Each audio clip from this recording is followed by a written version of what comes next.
Hi guys and welcome back to another video. So today I'm working with a brand new medium. I am using some acrylic gouache, or the actual brand that I'm using is Holbein and it's called Acrylic gouache in this brand. And I've been eyeing this paint for a while now. I have experimented with a few different types of paint over the last little while where I've done acrylic, I've done a little bit of oil on my own, but I've been really just feeling this urge to use a more painterly style, something that I can be more adaptive as I'm painting than I am now. And eventually I decided to go ahead and bite the bullet and buy this pack of acrylic gouache. I made the decision based on several different reasonings. I did want it to be able to be something that I could use in conjunction with my watercolors that I have already, since I love using watercolors and I do have skills as far as how to handle those, so I feel like it's something that I can create pieces that build them up layered and they can really be very synergistic. But I did also want the gouache to be something that can be its own standalone medium that I use for paintings, just like today. I only use gouache to paint this today. But I was so excited to finally receive these and to try them out, and honestly, they're exactly what my dreams of these would be. I absolutely love the process of using them, and I'm really excited of figuring out how to use them even better and gaining skills on how to actually handle this medium. But we can talk a little bit about the paint that I did choose. So there are two different types of gouache that I know of. There's artist gouache and there's acrylic gouache, and I went with the acrylic gouache. So basically, artist gouache remains reactivatable with water, which is definitely something that people can get a lot of use out of, and it can be also a frustration. So if you layer another color on top of one earlier, it blends in really well and it reactivates the paint below it, so it starts blending in with what you're putting down, which again can be great for blending. But if you're trying to lay another color on top of another one, or you're trying to replace that color, you'll really have to struggle with it because it will begin to blend and you won't be able to get that coverage. Whereas acrylic gouache is non-reactivatable after a certain point. I don't believe it's 100% waterproof, but it is definitely water resistant. And that's what I was looking for. I actually want a medium that will work well with the watercolor so that I can add more paint washes, and I want it to be able to be a building process. But if and when I have used artist gouache in the past, which I'll mention how I've used it in the past, I didn't want it to be where I could only delicately paint around it for fear of it reactivating and then bleeding into my paint. So in the past, I have dabbled with gouache where I will use it and mix it with my watercolor colors so that I can get varying degrees of very light colors to create more of an opaque areas. And it mostly works, but it is something that I have to add at the very last step of a painting because, again, if I even come close to the gouache, it will reactivate and it will bleed this opaque color into my painting. So I have to be very careful and planned out on how I want to use it, but I don't want to be careful and planned out. I want to be able to make spontaneous changes and edit and add and build up on my painting. So I ended up going with the acrylic gouache. That way it's something that I can put down, and after a certain time I know that it'll pretty much reasonably stay there. It's not going to blend into what I'm trying to paint down after it's dried down. And so far today, it's really working the way that I hoped it would. It's really easy to blend while it's still wet, but once it's down, I can very easily build up other colors on top of it, and that was really exciting to me, to be able to change things and add them and fix them, and there was just a lot of editing power within these paints. And something that I learned while I was working on this is that I can actually add quite a bit more water than I thought I could. So if you're thinking about trying out gouache, particularly this brand, I would definitely recommend doing some practice paintings to really figure out how much paint and how much water you can mix together. I was pretty surprised actually at how much water I could mix while it still remained opaque. That was my biggest fear, is that I would add too much water and it would become really transparent, almost like watercolor, when really I wanted it to go on and create a very clean coverage. And I found that the more water that I could add without pushing it into that transparent element, I was able to get very smooth coverage from it. I tried at the beginning where I was not adding enough water and it would crack and break over the surface of the paper.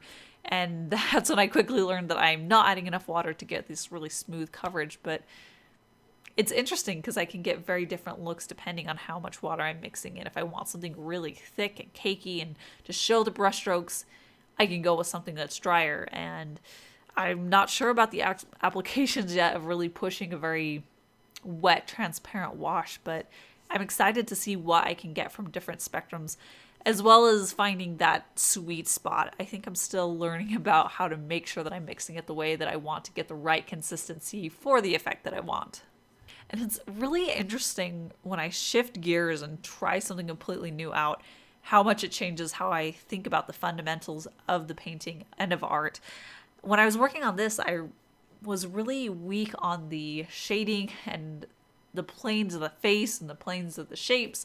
I wasn't really breaking those down as well as I would like. And I think that that is definitely a weakness that's there in all of the types of paintings that I do and all of the art that I do, but I find it easier to adapt to it in different mediums. But it becomes a little bit more in the forefront when I'm working with gouache. I found where I have to be a little bit more planned out on how I am shaping the shadows. When it comes to watercolor, I can put down a base color down for the whole skin or the hair or whatever, and then I just build up the shadows very slowly and easily.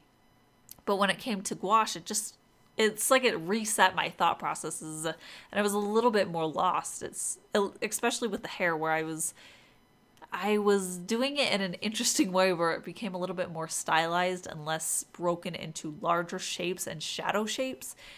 And I actually really like the end result of how her hair looks, but it is something that I knew from the beginning was a weakness that was coming out. So I would really like to be able to get back into really getting a handle on the basics of shadows and how to break those down with gouache and how to make sure that everything is turning out the way that I want it to.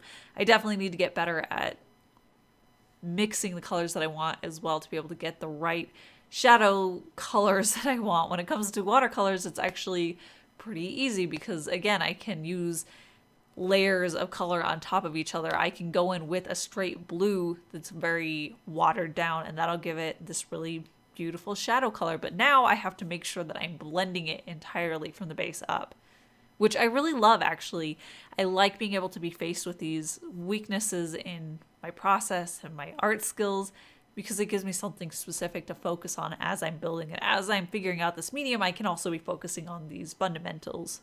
And there are a few different tips that I picked up when I was doing some research on gouache. The first one is to use an empty picture frame with the glass inside of it as your palette. I loved this tip because it's so cheap, for one thing, compared especially to a glass artist palette. Those things can be very expensive, but this picture frame that I got at my local antique shop was, I believe, $2, and it is endlessly usable. I also got myself a little $5 glass scraper, which just takes a little razor blade and you can scrape off the paint right off the glass, and that means that I can just keep creating a clean palette to paint on. I was really relieved to get that tip and to figure it out. Because when I used to work with acrylic in about high school, not extensively, I was never very good at it or put much time into it, but when I did use it, I was always so frustrated with my palette situation because I would end up using just paper plates and mixing it up there, and I hated it because they ended up getting really soggy, and then I had a ton of paper plates with what felt like a ton of wasted paint, which it was, and it just felt so wasteful. I hated that feeling. So this feels like this perfect solution that I'd always been looking for, but never quite figured out or learned because I never really needed it until now, where I have the type of paint that I would need this type of palette for. And the next tip that I learned, but it seems pretty obvious in retrospect, is to keep a little spray bottle right next to your palette. So when I first tried out these paints, I was really fighting with them to be able to get the most out of them before my little paint dollops completely dried out, and I was just wasting paint and scraping it off my palette. And then I ran into this tip that said, oh, just keep a little spray bottle and keep misting your palette and it'll keep your paint wet and activated. And this is probably an obvious tip for a lot of people who work with this type of paint, but it was new for me and it completely changed the process. I was able to completely use the paint that I had on my palette. There was way less waste, which I love. I absolutely hate scraping off paint and wasting it, but I was able to keep those mixed up. I was using the paints that I wanted, and I was really happy with that. It changed it completely. I was able to blend things on my palette and then take it to my paper and then also blend things on it, because I still had all these colors mixed up on my palette, so I could easily get that perfect blend that I was looking for. And I think the final takeaway I have from today's experiment is that I really push way too hard when I'm using gouache as opposed to watercolors. Watercolors I can go in with a very light hand with my brushes, but I found that with the gouache I was pushing much harder than I needed to on the paint that was on my brush and then on top of the paper. And by the end my hand was really sore and really cramping, and I know that I'm pushing harder than necessary to get the correct coverage and the correct paint amount down on the paper. So I think this is a subconscious thing that I really have to pay attention to so that I don't wear my hand out too fast. And that is it for today. I do have a link down in the description that'll take you to my art shop, where I have a listing for this original painting as well as prints of her. And I do have a list of all the tools that I used and links down in the description as well. And that's about it. So thank you guys so much for watching, and I'll see you in my next video.